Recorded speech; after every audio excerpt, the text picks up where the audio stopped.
بسم اللہ الرحمن الرحیم. In the name of Allah, the Beneficent, the واحلل عقدة من لساني يفقهوا قولي رب اشرح لي صدري.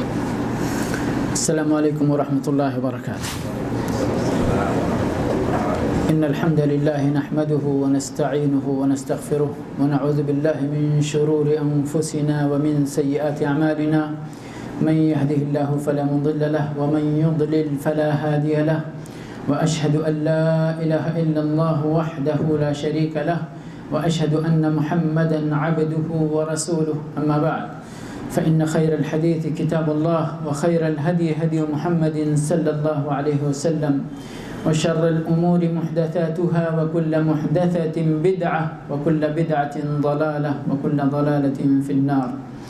أعوذ بالله السميع العليم من الشيطان الرجيم.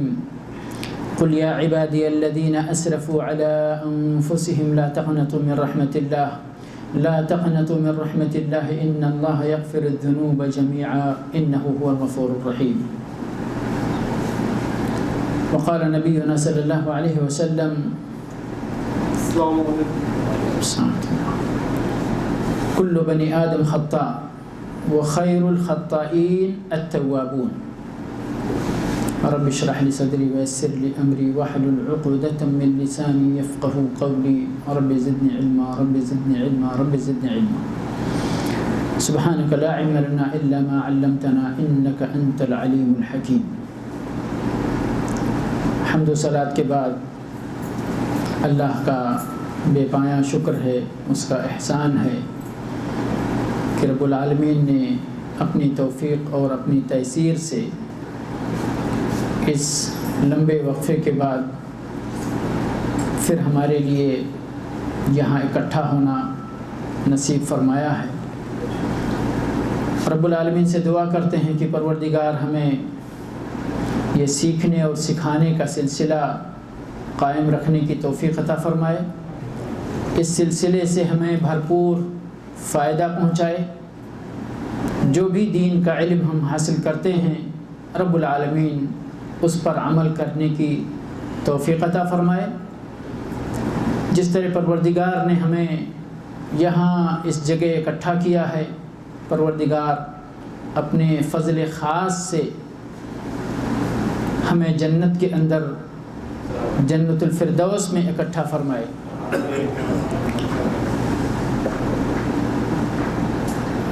عنوان آج کے درس کا استغفار اور توبہ، اس کی اہمیت اور اس کے متعلق چند ضروری باتیں ہیں.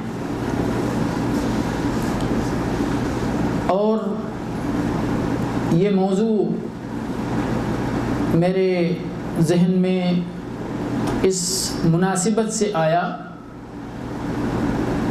کہ ہمارے علاقے میں اور ہو سکتا ہے پورا ہندوستان اور بلکہ آس پاس کی جگہیں بھی بارش کی بڑی کمی محسوس کی گئی.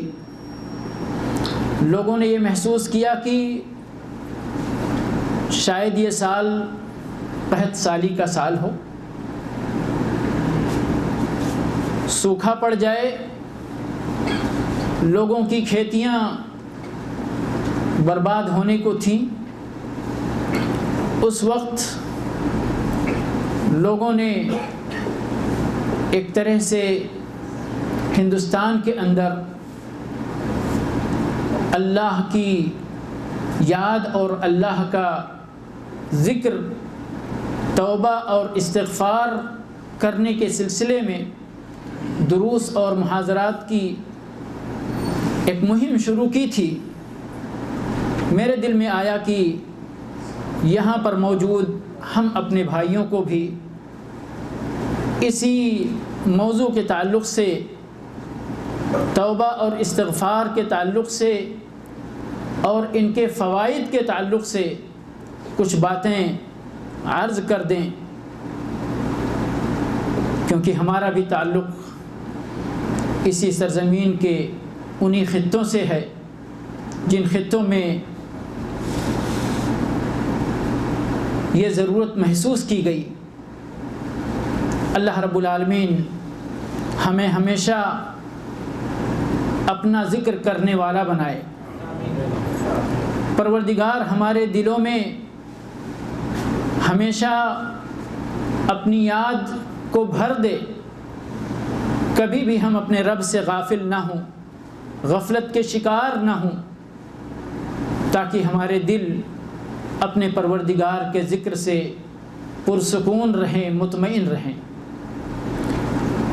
میرے بھائی اور دوستو، اللہ کے نبی صلی اللہ علیہ وسلم نے جو حدیث ارشاد فرمائی کہ کل بنی آدم خطاء، کل بنی آدم خطاء، تمام بنو آدم، جو بھی آدم کی اولاد ہے، جو بھی انسان ہے، وہ خطا کار ہے۔ اور نبی صلی اللہ علیہ وسلم نے مبالغہ کا صیغہ استعمال فرمایا، خطا۔ خطا کے معنی غلطی یا خطا کے ہوتے ہیں، ان میں ہر طرح کی معصیتیں اور گناہ کے کام، نافرمانیاں شامل ہیں۔ مبالغہ یعنی بہت زیادہ خطا کرنے والا، بہت زیادہ غلطیاں کرنے والا۔ لیکن اسی کے ساتھ ساتھ آپ صلی اللہ علیہ وسلم نے یہ بھی فرمایا، یہ ایک حقیقت ہے جو آپ صلی اللہ علیہ وسلم نے بیان فرمایا تھا، یہ ہماری طبیعت ہے، ہمارا نیچر ہے۔ کل بنی آدم خطاء، فرمایا خیر الخطائین التوابون، خطا کاروں میں بہترین خطا کار وہ ہیں جو کثرت کے ساتھ توبہ کرنے والے ہیں۔ خیر الخطائین، خطا کار سب ہیں، کوئی بھی اس حقیقت سے باہر نہیں ہے، اس صفت سے باہر نہیں ہے، اس عیب سے پاک نہیں ہے۔ معصوم صرف اور صرف نبیوں اور رسولوں کی ذات ہوتی ہے، ورنہ باقی انسان سارے کے سارے خطا کار ہیں۔ لیکن خیر الخطائین التوابون، یہاں دونوں کلموں کو میچ کرنے کی ضرورت ہے اور غور کرنے کی ضرورت ہے۔ دین کو سمجھنے کے لیے ہمیں اپنا دل اور دماغ لگانا چاہیے، ترکیز کرنی چاہیے، توجہ دینی چاہیے۔ فرمایا خیر الخطائین التوابون، مبالغہ کا صیغہ ادھر خطا بھی ہے اور مبالغہ کا صیغہ ادھر تواب بھی ہے۔ ہم کثرت سے غلطی کرنے والے ہیں تو ہمیں کثرت سے توبہ کرنے والا بھی بننا چاہیے، تب ہم ان غلطی کرنے والوں میں بہترین غلطی کرنے والے بن جائیں گے۔ غلطی ہو رہی ہے، جس قدر غلطی ہو اسی کے قدر توبہ بھی ہم سے ہونا چاہیے۔ وَخَيْرُ الْخَطَّائِينَ التَّوَّابُونَ، آپ جانتے ہیں اس کائنات کے اندر پہلا بشر جو اللہ رب العالمین نے پیدا فرمایا وہ کون تھے؟ ابو البشر آدم علیہ السلام۔ غلطی ہوئی یا نہیں ہوئی؟ یقیناً ہوئی، شک کی گنجائش نہیں ہے۔ قرآن شاہد ہے اور پوری نبیوں کی تاریخ شاہد ہے اس بات پر۔ قرآن میں اللہ رب العالمین نے کئی آیتیں اس تعلق سے نازل فرمائی ہیں اور اس دعا کا بھی ذکر فرمایا اللہ تبارک و تعالیٰ نے، جس دعا کو حضرت آدم علیہ السلام نے اپنے توبہ کے طور پر اللہ سے کیا تھا۔ فَتَلَقَّى آدَمُ مِن رَبِّهِ كَلِمَاتٍ فَتَابَ عَلَيْهِ، یہ توبہ، استغفار اور اقرار گناہ اور اس پر ندامت اور اس سے معافی مانگنے کے کلمات اللہ رب العالمین کی طرف سے آدم علیہ السلام کو دیے گئے تھے، اور وہ کلمات ربنا ظلمنا انفسنا وان لم تغفر لنا وترحمنا لنکونن من الخاسرین۔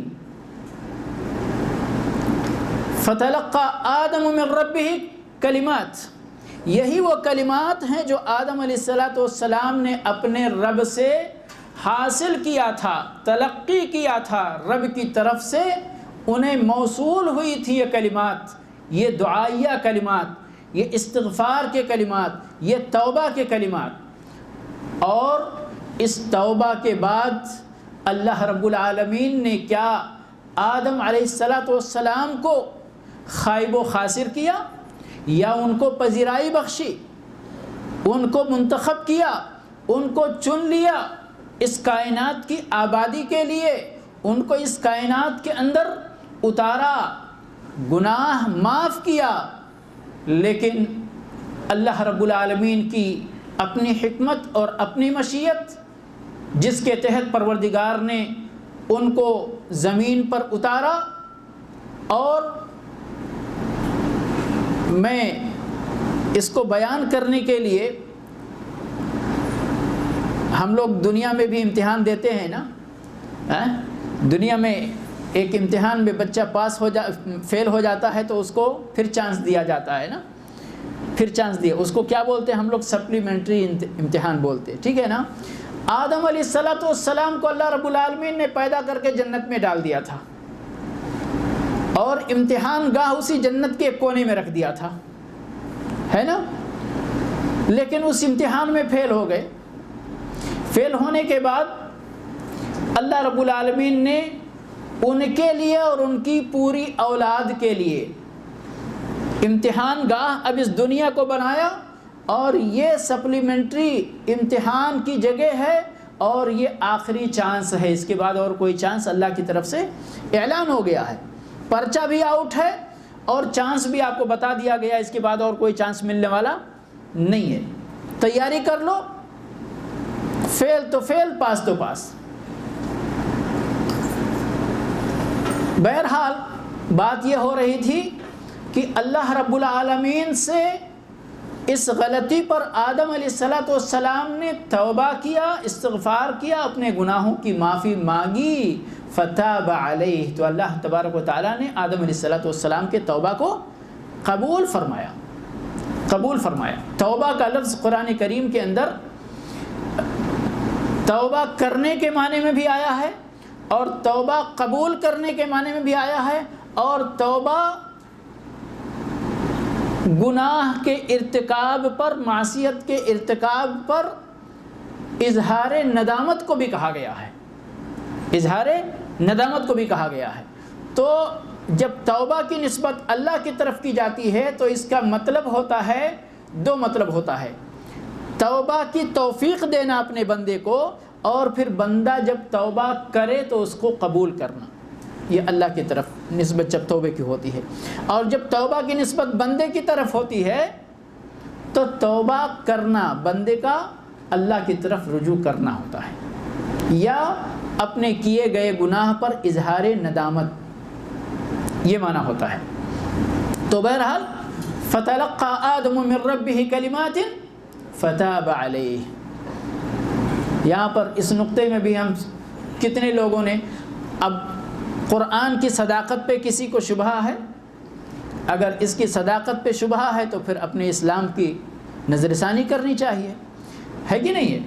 اللہ رب العالمین نے یہاں پر بڑے واضح انداز میں کہ آدم علیہ السلام سے غلطی ہوئی تو اللہ کی طرف سے ان کو توبہ کے کلمات ملے، وہ کلمات ربنا ظلمنا کے تھے، اور آدم علیہ السلام نے ان کلمات کے ذریعے اللہ کے حضور توبہ کیا تو اللہ نے ان کو پذیرائی بخشی، توبہ قبول فرمایا۔ یا اس نقطے پر بھی ہماری اس امت کے ایک اچھی خاصی تعداد اس بات کے قائل ہے کہ آدم علیہ السلام نے سر اٹھایا عرش کی طرف تو دیکھا کہ ادھر کیا لکھا ہوا ہے؟ محمد صلی اللہ علیہ وسلم کا نام، تو محمد کا واسطہ دے کر دعا کیا تو کہاں لکھا ہے بھائی؟ قرآن تو چیخ چیخ کے کہہ رہا ہے کہ کہ آدم علیہ السلام نے غلطی کی تو اللہ کی طرف سے ان کو الہام یا وحی ہوئی کہ یہ کلمات لے کر اللہ کے حضور رو گڑ گڑاؤ، تمہارا توبہ قبول ہو جائے گا۔ اور پھر انہوں نے کیا، قرآن کے الفاظ ہیں، لیکن یہ بات کدھر لکھی ہوئی ہے؟ کہیں نہیں لکھی ہے، پھر بھی ہماری بدعت کی کتاب میں یہ چیز لکھی ہوئی ہے، اور پھر ہم نے اس کو اپنے دل اور دماغ میں اتنی مضبوطی کے ساتھ اتار لیا کہ پوری دنیا اور قرآن ایک طرف اور نبی صلی اللہ علیہ وسلم کی احادیث کا ذخیرہ ایک طرف اور ہمارے کسی مولوی کا چھوڑا ہوا یا شگوفہ ایک طرف۔ اللہ ہم سب کو ہدایت عطا فرمائے۔ تو بہرحال یہ توبہ اور استغفار کا مسئلہ کتنا اہم اور کتنا مبنی بر حکمت ہے میرے بھائی اور دوستو، اس کے اندر ایک پہلو میں آپ لوگوں کو دینا چاہتا ہوں جو اپنی اولاد کی تربیت کرنے میں بہت کام آنے والی حکمت ہے، اور وہ حکمت ہے عفو درگزر کی حکمت۔ اب آپ سوچئے کہ اگر اللہ رب العالمین نے اپنے بندوں کے لیے، ہم اور آپ کے لیے اور جتنے بھی انسان اس دنیا سے گزر گئے اور آنے والے ہیں، جتنے بھی لوگوں نے توبہ کیا اور اپنے دامن داغدار کو اپنے اشک ندامت سے دھلا اور اللہ رب العالمین نے ان کو پذیرائی دی، اگر یہ دروازہ اگر بند ہوتا تو بتائیے کہ ہم سب گنہگار بندوں کا کیا ہوتا؟ کوئی بچا ہے گناہ کرنے سے؟ ہمارے باپ نہیں بچے، کوئی بھی انسان، اللہ رب العالمین نے پیدا ہی، اللہ کے نبی صلی اللہ علیہ وسلم کی یہ حدیث جو میں نے ابھی کل بنی آدم خطا، اس میں الفاظ میں تھوڑے سے اختلاف کے ساتھ ایک حدیث میں فرمایا کلکم خطا، یعنی اللہ کے نبی صلی اللہ علیہ وسلم نے اپنی امت کو مخاطب کر کے، سارے انسانوں کو مخاطب کر کے فرمایا تم سب خطا کار ہو، وخیر الخطائین التوابون، خطا کاروں میں بہترین لوگ وہ ہیں جو توبہ کرنے والے ہوں۔ ایک لفظ یہ ہے کل بنی آدم جمع کے ساتھ کہ آدم کے سبھی اولاد خطا کار ہیں، ایک کلمہ کل ابن آدم، یعنی کہ جو بھی آدم کا اولاد ہوگا وہ غلطی کرے گا، وہ گناہوں کا ارتکاب کرے گا۔ وہ خیر الخطائین التوابون، وہ آخری یعنی دوسرا ٹکڑا حدیث کا ایک ہی ہے سب کے اندر۔ تو غلطی کرنے سے کوئی بچا نہیں ہے، ہماری شریعت کے اندر داخل ہے، ہماری طبیعت کے اندر داخل ہے، ہمارے نیچر کے اندر داخل ہے، ہماری فطرت کے اندر داخل ہے۔ ہم ہر سانس کے ساتھ برائیاں کرتے ہیں۔ کسی عالم نے اس کی وضاحت کرتے ہوئے بڑی تھوڑی لمبی گفتگو کی ہے کہ کون بچائے گناہ کرنے سے۔ آپ دیکھ رہے ہیں اس دنیا کے اندر کتنے کافر دندناتے پھر رہے ہیں، مشرک دندناتے پھر رہے ہیں، بدعتی دندناتے پھر رہے ہیں، شراب پینے والے دندناتے پھر رہے ہیں، چوری کرنے والے، ڈکیتی کرنے والے اور طرح طرح کی برائیاں کرنے والے، ہے کہ نہیں؟ یہ سبھی تو برائیاں ہی ہیں نا۔ بہت اچھے اچھے لوگ بھی چند برائیاں ایسی ہیں کہ جن سے بڑی مشکل سے ہی کوئی بچ پاتا ہے۔ مثال کے طور پر غیبت کرنا، چغلی کھانا، اپنے زبان کی مختلف طریقے سے حفاظت نہ کر پانا، اپنی نگاہوں کی حفاظت نہ کر پانا، اپنے کان کی حفاظت نہ کر پانا، یہ سب ایسے گناہ ہیں الا من رحم اللہ۔ اتقیاء کی جماعت، اصفیاء کی جماعت، علماء کی جماعت، بہت سارے ایسے لوگوں کی جماعت جن کو اپنے بارے میں بڑی خوش فہمی ہے کہ میں بڑا متقی ہوں، پرہیزگار ہوں، مجلس میں بیٹھ جائیے تو شاید ہی کوئی مجلس آپ کو ملے کہ جو اس کہتے ہیں یہ ہماری نشستوں کا عربی میں جملہ ہے کہ فاکہۃ المجالس ہے، فاکہۃ المجالس اس کو بولتے ہیں کہ ہماری نشستوں کا میوہ ہے یہ، بغیر اس کے تو نشست سونی لگتی ہے۔ یہ گناہ، یہ تو ہم ابھی گناہ کی بات کر رہے تھے، جو گناہ ہمارے اعضاء سے، ہاتھ پیر آنکھ کان سے سرزد ہوتے ہیں، زبان سے سرزد ہوتے ہیں، دل پہ کس کا کنٹرول ہے؟ وسوسے ہمارے دلوں میں آتے ہیں، وہم ہمارے دلوں میں پیدا ہوتا ہے، شبہات ہمارے دلوں میں پیدا ہوتے ہیں، شکوک ہمارے دلوں میں جنم لیتے ہیں۔ یہ سب بھی تو گناہوں کا ایک سلسلہ ہے۔ اور اگر اس سے بھی اوپر آ جائیے میرے بھائی، تھوڑا ہم ایک قدم اور آگے چلتے ہیں۔ بہت سارے لوگ سمجھتے کہ ہم اللہ کی عبادت کا حق ادا کر رہے ہیں، اور حقیقت یہ ہے کہ اللہ کی عبادت کا حق اللہ کا کوئی بندہ ادا نہیں کر پاتا ہے۔ یہ بھی ایک غلطی ہے، یہ بھی ایک غلطی ہے۔ میں نے سنا ہمارے ہندوستان میں کوئی جماعت ہے جو کہتے ہیں کہ نماز سے سلام پھیرنے کے بعد استغفر اللہ استغفر اللہ استغفر اللہ نہیں پڑھنا چاہیے۔ ہے ایسی جماعت، کسی کو معلوم ہے؟ میں نے سنا ہے۔ کیا منطق ہے، کیا کہنا ہے ان کا؟ کہتے ہیں استغفر اللہ تو کسی گناہ کے بعد کہا جاتا ہے، ہم نے تو ابھی نماز پڑھی ہے، تو نماز کے بعد استغفر اللہ کا کوئی منطق نہیں ہے، یہ تو نیک کام ہے، تو ہم استغفر اللہ کیوں پڑھیں؟ کیا بھئی ہماری نمازیں ہمارے رسول صلی اللہ علیہ وسلم کی نمازوں سے زیادہ خشوع خضوع والی نماز ہو گئی کہ ہمارے رسول صلی اللہ علیہ وسلم تو سلام پھیرنے کے بعد استغفر اللہ استغفر اللہ استغفر اللہ پڑھتے، اور ہم کہتے ہم نے کوئی گناہ کا کام نہیں کیا اس لیے استغفر اللہ پڑھنے کی ضرورت نہیں ہے؟ تو اس لیے میں توجہ اس طرف آپ لوگوں کی لانا چاہ رہا تھا کہ اللہ کی بندگی کا حق کوئی بھی انسان ادا نہیں کر پاتا، یہ بھی ایک تقصیر ہے، یہ بھی ایک کوتاہی ہے، اور اس کوتاہی پر بھی اللہ سے استغفار کیا جانا چاہیے۔ پھر تو بات سمجھ میں آ گئی ہوگی کہ ہماری گناہوں کا سلسلہ کتنا لمبا ہے اور کتنا باریک ہے، اور ہمارے ارادے سے کتنا باہر ہے، ہمارے ارادے سے کتنا باہر ہے۔ پھر اس گناہوں کے اس دلدل سے باہر آنے کا، نجات پانے کا سوائے اس کے اور کوئی راستہ ہے کہ ہم اپنے رسول صلی اللہ علیہ وسلم کی سنت پر عمل کرتے ہوئے توبہ اور استغفار کو اپنا حرز جاں بنائیں، ہماری زبان توبہ اور استغفار کے ورد سے تر رہے، پھر بھی ہم یہ نہ سمجھیں کہ ہم نے حق ادا کر دیا۔ حق تو ادا نہیں ہوتا، سددوا وقاربوا، جتنا کر سکتے ہو اتنا کرو، باقی ہمارے رب کی رحمت بڑی وسیع ہے۔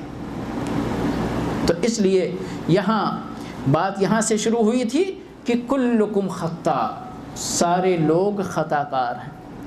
اب جب معاملہ اتنا بڑا ہے تو پھر سوائے اس کے کوئی چارہ نہیں، کوئی راہ نجات نہیں ہے کہ ہم توبہ اور استغفار کو لازم پکڑیں۔ اسی لیے آج جو دیکھنا ہے اس درس کے اندر کہ اللہ رب العالمین نے توبہ اور استغفار کو کتنی اہمیت دی ہے۔ اپنی کتاب قرآن کریم کے اندر کن کن پیرائے میں، کن کن اسالیب میں اللہ رب العالمین نے توبے کی طرف ترغیب دی ہے اور استغفار کثرت سے کرنے کا حکم دیا ہے۔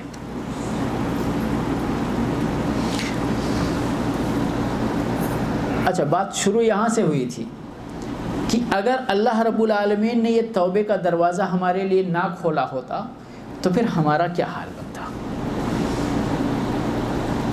اور وہ تربیتی نقطے کی بات جو عفو درگزر کا نقطہ، یہ اللہ رب العالمین کے اس صفت کے اندر کہ جب بندہ اللہ سے استغفار کرتا ہے تو اللہ اس کی مغفرت فرماتا ہے۔ بندہ جب توبہ کرتا ہے تو رب العالمین اس کو دھتکارتا نہیں ہے بلکہ قبول فرماتا ہے، اور کس حد تک قبول فرماتا ہے اس کی ایک جھلک انشاءاللہ پیش کی جائے گی۔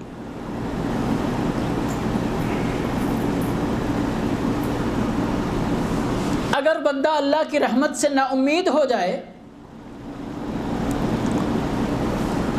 تو گناہوں کا جو پلندہ اس کے پاس ہے یا جو سلسلہ وہ اپنی زندگی میں شروع کرتا ہے، پھر گناہوں سے واپس آنے کا کوئی چانس نہیں، کیونکہ اس کو امید نہیں ہے کہ پیچھے میں جاؤں گا تو کچھ مجھے ملے گا۔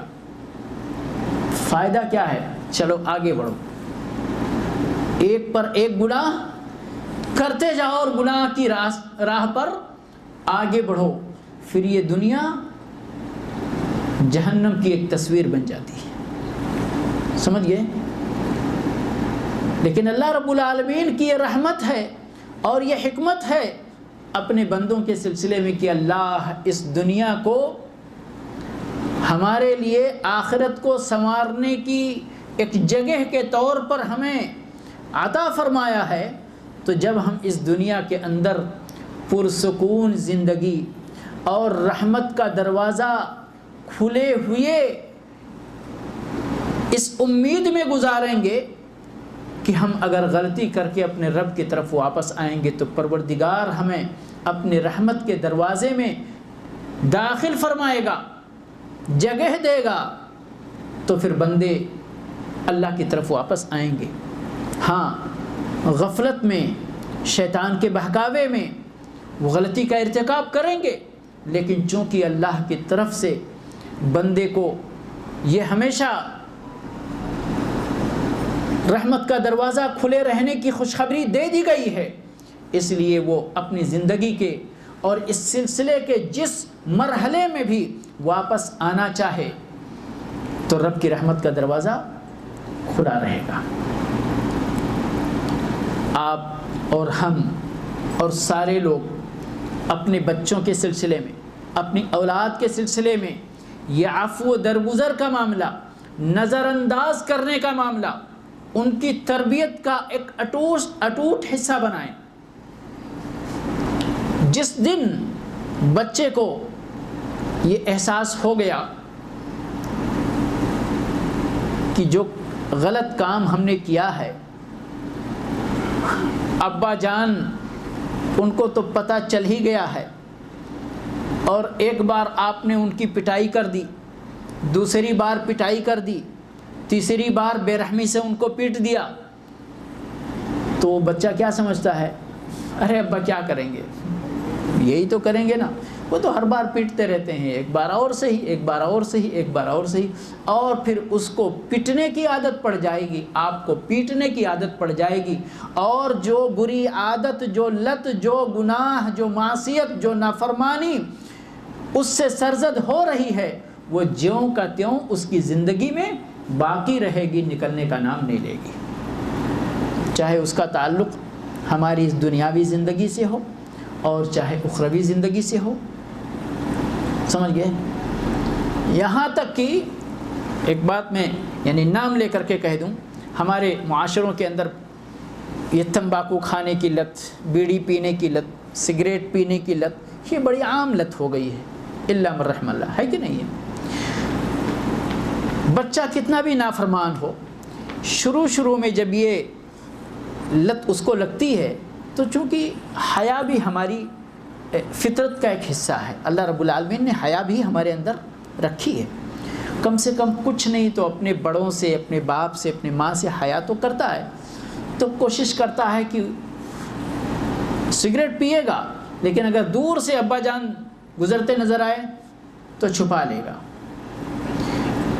اب نفسیات کے ماہرین اور تربیت کے ماہرین نے یہاں پر اس نقطے پر کہا ہے کہ اگر بچے نے سگریٹ آپ سے چھپا لیا ہے، آپ نے دیکھ بھی لیا ہے، تو اس کے سامنے کبھی نہیں کہنا بیٹا میں نے تم کو دیکھ لیا ہے، کبھی نہیں کہنا۔ اس نے چھپایا تو آپ وہاں پر نظر انداز کرنا ہے آپ کو، تاکہ یہ پردہ جو حیا کا ہے اور آپ کے اور آپ کے اس بیٹے کے اس غلط کام کے درمیان وہ قائم رہے، اور آپ جب اس کو کبھی حکمت کے ساتھ نصیحت کریں تو نصیحت قبول کرنے کا اس کے دل کے اندر دروازہ کھلا رہے۔ نہیں تو جب اس کو پتہ چل جاتا ہے آج ابا نے دیکھ لیا، دوسرے دن پھر دیکھ لیا، تیسرے دن پھر دیکھ لیا، ارے اب تو ابا نے دیکھ ہی لیا ہے، اب کیا چھپانے کی بات ہے، اب چھپانے کا کیا مسئلہ ہے، سمجھ گئے؟ تو میرے بھائی،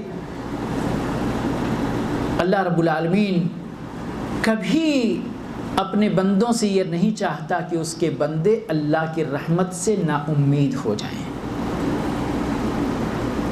اسی لیے جو آیت میں نے پڑھی تھی وہ آیت، آپ اس آیت کو جتنی بار بھی پڑھیں، جتنی بار پڑھیں، اور اس کے ایک ایک لفظ پر جتنی بار غور کریں، آپ کو اس کے ایک ایک لفظ سے رب العالمین کا وہ پیار جھلکے گا، وہ محبت جھلکے گی اپنے بندوں کے سلسلے میں، جس کا آپ تصور نہیں کر سکتے۔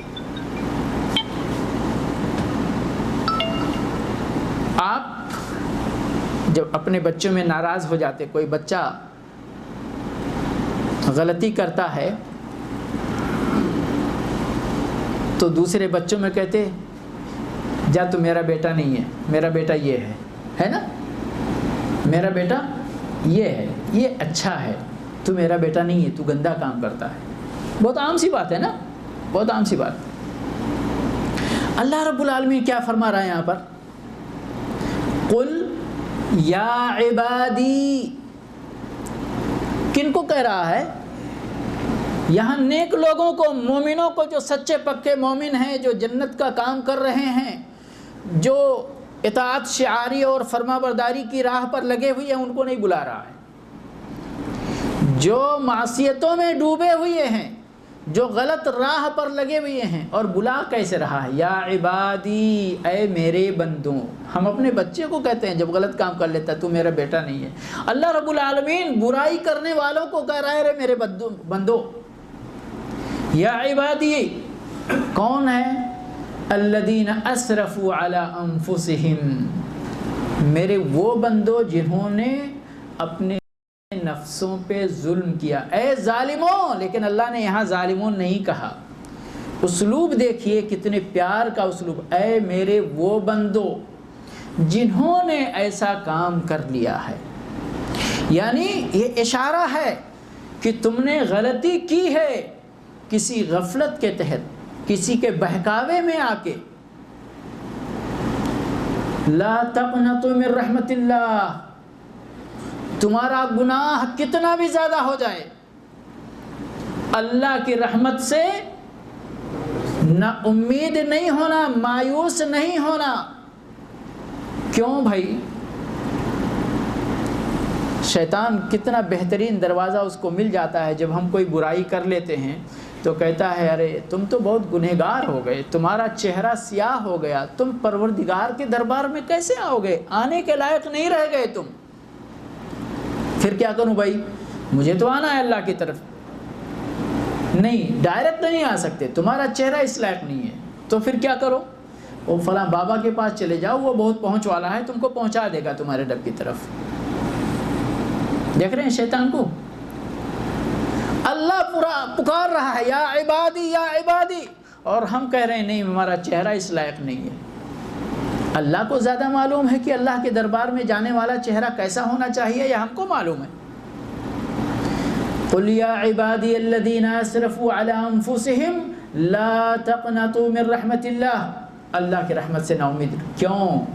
اس لیے ان اللہ یغفر الذنوب جمیعا، ان اللہ بے شک اللہ رب العالمین کو جب اپنے بندوں کو کچھ بات تاکید کے ساتھ سمجھانی ہوتی ہے تو یہی جس طرح ہم اپنی زبان میں استعمال کرتے ہیں، اللہ رب العالمین بھی تاکیدی الفاظ استعمال کرتا۔ ان اللہ، بے شک اللہ، یغفر، بخشتا ہے یا بخش دے گا، الذنوب، گناہوں کو، جمیعاً، تمام گناہوں کو، تمام گناہوں کو. کوئی گناہ اللہ نے استثناء کیا کہ بھئی یہ بخشیں گے یہ چھوڑیں گے, یہ تو بہت بڑا گناہ ہے, اس سے توبہ کرو گے تو ہم تمہارا توبہ قبول نہیں کریں گے کیونکہ یہ گناہ بہت بڑا ہے کچھ اس آیت میں؟ بلکہ یہی ہے نا کہ جو بھی گناہ کیے رہو گے اگر توبہ کرو گے تو اللہ کی رحمت کا تقاضا ہے کہ اللہ تمہارے توبہ کو قبول کرے گا. لا تقنطوا من رحمت اللہ ان اللہ یغفر الذنوب, استغفار کرو اللہ مغفرت فرمائے گا.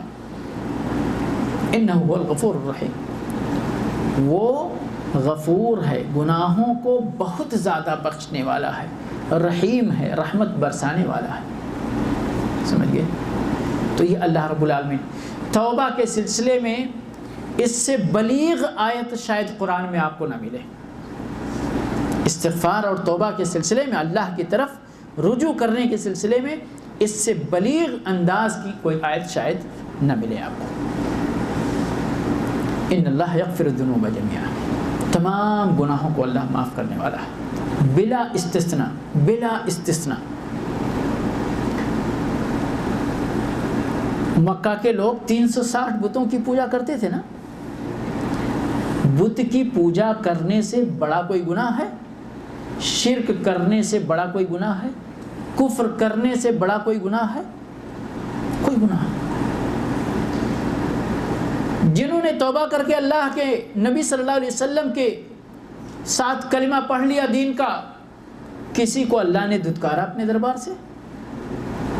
اب اس سے بڑا گناہ کیا ہو سکتا ہے بھائی کہ ہم سوچیں ہم تو الحمدللہ کلمہ اللہ کا پڑھتے ہیں, لا الہ الا اللہ پڑھتے ہیں, محمد رسول اللہ پڑھتے ہیں, توحید کے قائل ہیں, انسان ہونے کے ناطے گناہ ہو جاتے ہیں. ہمارے اس اسلامی معاشرے میں بھی, حتیٰ کہ بہت سارے پڑھے لکھے معاشروں میں بھی جو لوگ دین سے واقف ہیں, وہاں بھی ایک عجیب کنسپٹ, عجیب مفہوم ہے.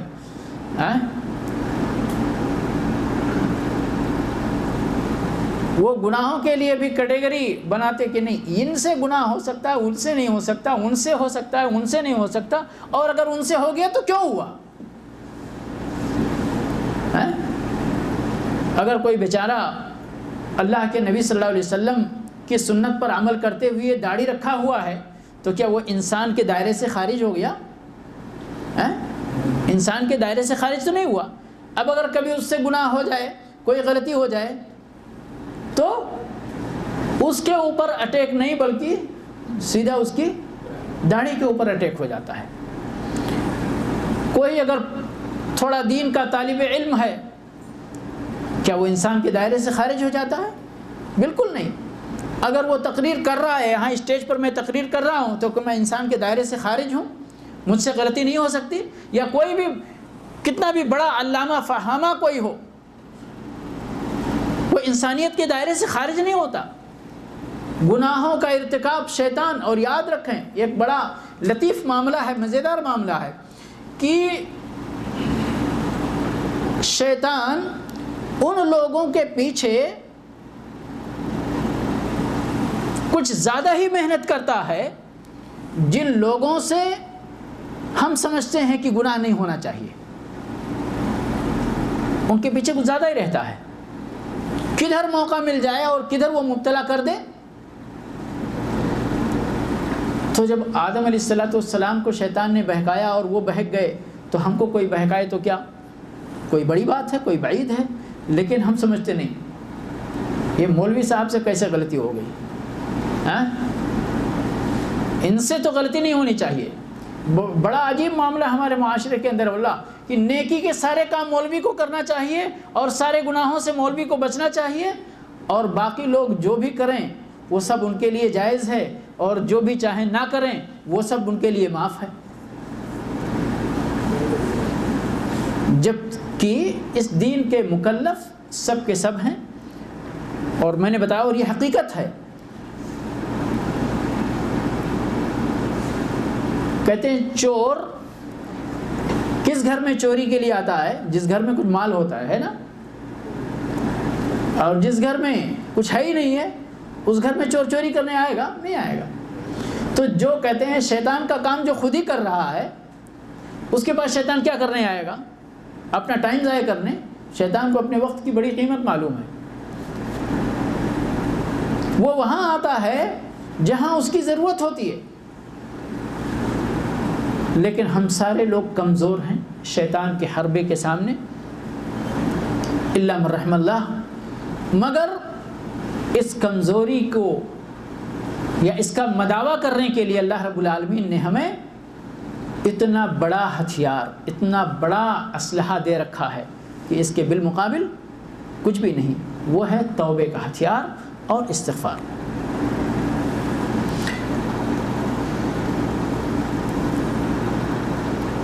بات اب یہ ہو رہی تھی کہ اللہ رب العالمین کی رحمت بہت زیادہ ہے، اللہ ہر طرح اور ہر گناہ سے توبہ قبول فرماتا ہے، ٹھیک ہے۔ اس سے بھی بڑی بات، ہمارا گناہ اللہ نیکیوں میں تبدیل کر دے، ہے یا نہیں ہے؟ اللہ کا وعدہ ہے یا نہیں ہے؟ قرآن میں اللہ رب العالمین نے فرمایا ہے، ہماری اپنی طرف سے اللہ ہم کو اپنے دین کے سلسلے میں وہی بات کہنے کی توفیق عطا فرمائے جو بات اللہ کی ہو یا اس کے رسول کی ہو صلی اللہ علیہ وسلم۔ ہم اپنی طرف سے اللہ کے دین کے اندر کوئی بات کہنے کی مجاز نہیں ہے۔ اللہ رب العالمین نے یہ وعدہ کیا ہے کہ جو لوگ سچی توبہ کر لیں، توبہ کرنے کے بعد اچھے نیک کام کرنے لگ جائیں تو پروردگار اپنی رحمت سے ان کی برائیوں کو بھی نیکیوں میں بدل دیتا ہے۔ اللہ رب العالمین نے سورہ فرقان کے اندر 70 نمبر کی آیت ہے، کچھ باتیں پہلے ذکر کی ہیں گناہ کے اور ان کے پاداش کی، اس کے بعد میں اللہ نے فرمایا الا من تاب، مگر جو اللہ سے توبہ کرے، وآمن اور ایمان لے آئے، وعمل عملا صالحا اور نیک عمل کرنے لگ جائے، تو اللہ کیا کرتا ہے ان کے ساتھ؟ فاولئک یبدل اللہ سیئاتہم حسنات وکان اللہ غفور رحیم۔ توبہ، ایمان اور عمل صالح، یہ تین چیزیں ہیں۔ اس کے بعد پروردگار کیا کرتا ہے؟ ہماری برائیوں کو ہمارے حق میں نیکیوں میں تبدیل کر دیتا ہے، نیکیوں میں تبدیل کر دیتا ہے۔ یہ دوسرا انعام ہوا۔ اس سے بڑی بات اور سننا چاہتے ہیں؟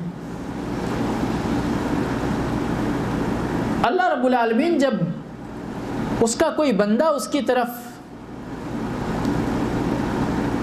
واپس آتا ہے، توبہ کرتا ہے، رجوع کرتا ہے، انابت کرتا ہے، روتا ہے، گڑ گڑاتا ہے اس کے در پر آ کر، تو کتنا خوش ہوتا ہے، اس کے لیے خوش ہوتا ہے، خوش ہوتا ہے۔ اللہ ہی وہ ذات ہے جو دے کر بھی خوش ہوتا ہے۔ باقی ہم لوگ ایک بار دیتے، دو بار دیتے، تین بار دیتے، اس کے بعد ناراض ہو جاتے ہیں، ہے نا؟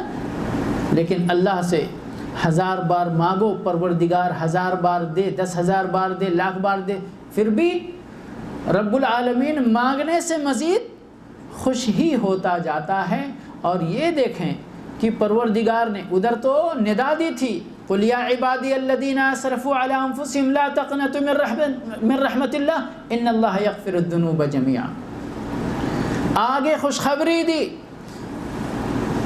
کہ اللہ نے برائیوں کو نیکیوں میں تبدیل کر دیتا ہے۔ اور ہمارے نبی صلی اللہ علیہ وسلم نے ایک ایسی مثال دی ہے اللہ کی خوشی کی، جب بندہ اس کی طرف توبہ کرتا ہے۔ یقین مانیں آپ غور کرتے جائیں گے، اس سے بلیغ مثال آپ کو نہیں ملے گی کسی کے خوشی کا اظہار کرنے کے لیے۔ کیا حدیث بہت مشہور ہے، سب لوگ جانتے ہیں، اور اکثر واعظین اور خطبہ اور یہ بیان کرنے کے لائق بھی ہے، توبے کے موضوع پہ بیان کرتے ہیں۔ کہ اللہ رب العالمین اپنے بندے کے توبے پر کتنا خوش ہوتا ہے۔ وقتاً فوقتاً آپ لوگ سنتے رہتے ہوں گے، ابھی بھی اتنے ٹیکنالوجی کے دور میں بھی بہت انتظامات کیے گئے ہیں کہ کوئی بندہ صحرا میں بھٹکے نہیں اور بھٹک کر اپنی جان گنوا نہ بیٹھے۔ آج اس ٹیکنالوجی کے دور میں بہت انتظامات کیے گئے ہیں، حتیٰ کہ بچاؤ اور راحت کاری کے بھی جب پتہ چلتا ہے تو ہیلی کاپٹر اور کس سے ان تلاش بھی کی جاتی ہے، لیکن پھر بھی کبھی کبھی سننے میں آتا ہے کہ فلاں شخص گیا گاڑی لے کر، اس کی گاڑی ریت میں پھنس گئی اور کوئی اس کو نکالنے یا نجات دینے والا نہیں پہنچا، اور وہ اسی جگہ کھانے اور پینے کے اس میں وہ مر گیا، اس کا انتقال ہو گیا، ہے نا؟ ابھی تک بھی سننے میں آتا ہے۔ اب آپ 1400 سال پہلے چلے جائیں، اللہ کے نبی صلی اللہ علیہ وسلم جب اس جزیرے میں زندگی گزار رہے تھے، اس وقت کی کیا حالت ہوگی، اور اس وقت کے لوگ کتنا احتیاط ان صحراؤں میں کرتے رہے ہوں گے۔ اس وقت کی وہ مثال ہے اللہ کے نبی صلی اللہ علیہ وسلم نے۔ بھئی جو بندہ، میں آج کی کوئی مثال دوں تو اپنے اسی دور کی مثال دوں گا جو میرے ذہن میں، جو میری نگاہوں کے سامنے ہے۔ فرماتے ہیں اللہ کے نبی صلی اللہ علیہ وسلم کہ جب کوئی بندہ اپنے رب کی طرف واپس آتا ہے تو اس کا رب اس سے یا اس کی واپسی پر کتنا خوش ہوتا ہے۔ رب کی خوشی کی مثال یہ ہے کہ کوئی بندہ صحرا میں سفر کرتا ہے، اس کی سواری ہے، اسی سواری پر اس صحرا سے نجات کے سارے سامان اس پر موجود ہیں۔ پہلے نمبر پہ تو وہ سواری خود نجات کا ذریعہ ہے اس صحرا سے، دوسرے نمبر پر جب تک وہ ادھر ہے اس کا کھانا اور اس کا پانی اسی سواری پر لدا ہوا ہے۔ سواری غائب ہو جاتی ہے، اب آپ بیچ صحرا میں ہوں، آپ کی گاڑی خراب ہو جائے اور آپ کے پاس کھانے اور پانی کی پینے کی چیزیں ختم ہو جائیں، معدوم اور مفقود ہو جائیں، کیا حال ہوگا؟ وہ تو اس وقت کی بات ہے۔ تلاش کیا اس نے، بہت تلاش کیا اپنی سواری کو، کہاں کہاں کہاں، نا امید ہو گیا، نا امید ہو گیا۔ جب سواری سے نا امید ہوا تو اپنی موت کا یقین اس کو ہو گیا، اپنی موت کا یقین ہو گیا اس کو کہ اب تو مجھے مرنا ہی مرنا ہے، نہ مجھے یہاں اس صحرا سے نکلنے کا کوئی راستہ ہے اور نہ مجھے کھانے اور پینے کے لیے جس سے میری زندگی کچھ دنوں تک باقی رہ سکتی ہے نہ کوئی ذریعہ ہے۔ اپنی زندگی سے نا امید اور اپنی موت کا یقین کر کے وہ وہاں پر ایک درخت کے نیچے جہاں پر وہ لیٹا تو اس کی سواری غائب ہوئی تھی وہیں پر جا کر لیٹ جاتا ہے، چلو مرنا ہے تو ادھر ہی مر جاتے ہیں۔ سو جاتا ہے، آنکھ لگ جاتی ہے، نیند کھلتی ہے تو اس کو سواری اپنے سامنے ملتی ہے اور سارا سامان اس کے کھانے اور پینے کا جیوں کا تیوں اس سواری پر موجود رہتا ہے۔ نکیل پکڑنے کے بعد اپنی خوشی کا اظہار کن لفظوں میں کرتا ہے اپنے رب سے؟ اللہم انت عبدی وانا ربک، اے اللہ تو میرا بندہ ہے، میں تیرا رب ہوں۔ ہم آج کہہ دیں یہ نقل کفر نباشت میں نے کہہ دیا ہے، لیکن آج ہم اگر جان بوجھ کر اپنے رب کو مخاطب کر کے کہہ دیں تو کفر لازم آئے گا۔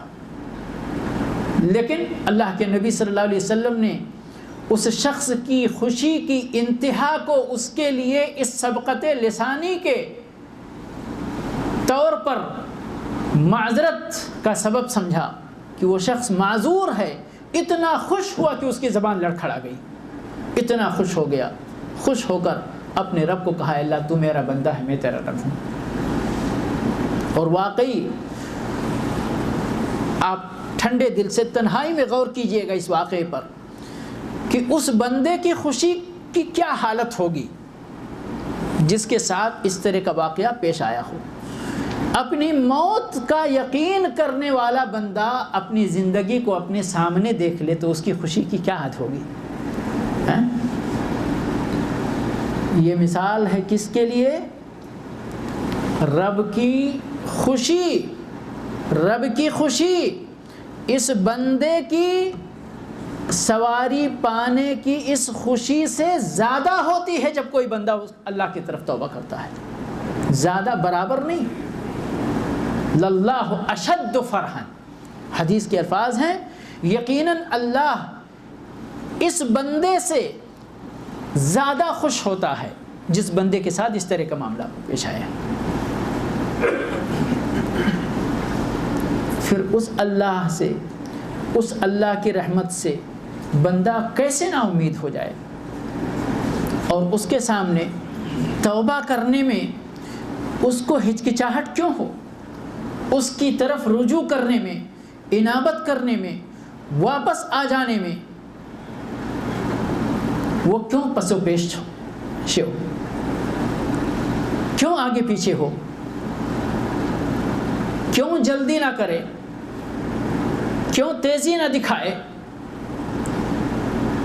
اس لیے جب بھی غلطی ہو، غلطی ہونا یہ قصور نہیں ہے، یہ عیب نہیں ہے، بلکہ غلطی پر باقی رہنا عیب ہے۔ اس آیت کے اندر جس میں توبہ کرنے کی بات ہے، وہاں پر اللہ رب العالمین نے فرمایا کہ وہ لوگ گناہوں پر اصرار نہیں کرتے، جو گناہوں کا ارتکاب ہوا ہے، وَلَمْ يُصِرُّوا، اس پر اصرار، اور اصرار کا مطلب سمجھتے ہیں؟ ایک بار کیا بغیر توبہ کیے ہوئے، 2 بار کیا، 3 بار کیا، اور پھر آگے پیچھے آپ کرتے گئے۔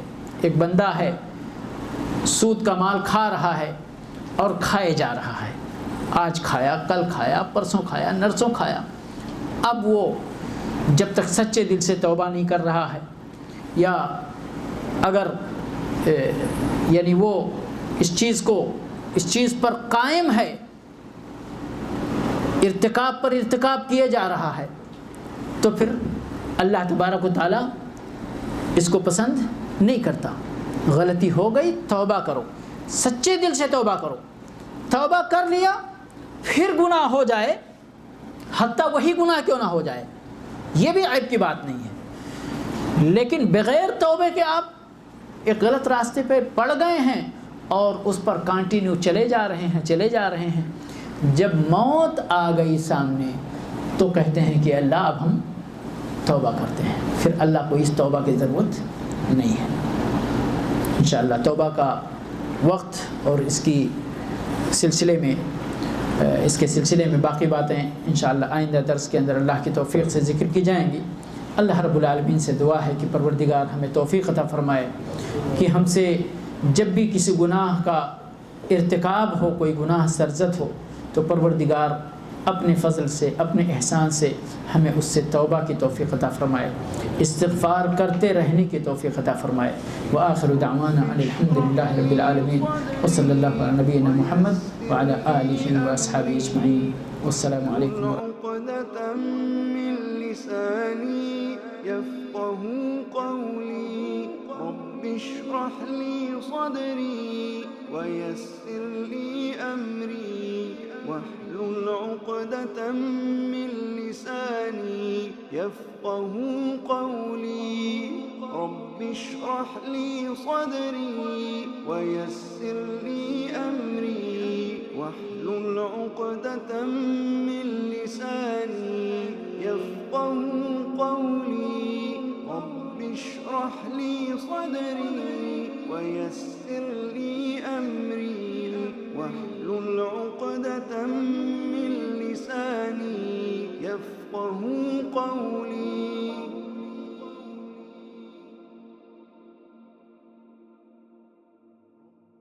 رب اشرح لي صدري ويسر لي أمري واحلل عقدة من لساني يفقهوا قولي رب اشرح لي صدري ويسر لي أمري واحلل واحلل عقدة من لساني يفقه قولي رب اشرح لي صدري ويسر لي أمري واحلل عقدة من لساني يفقه قولي رب اشرح لي صدري ويسر لي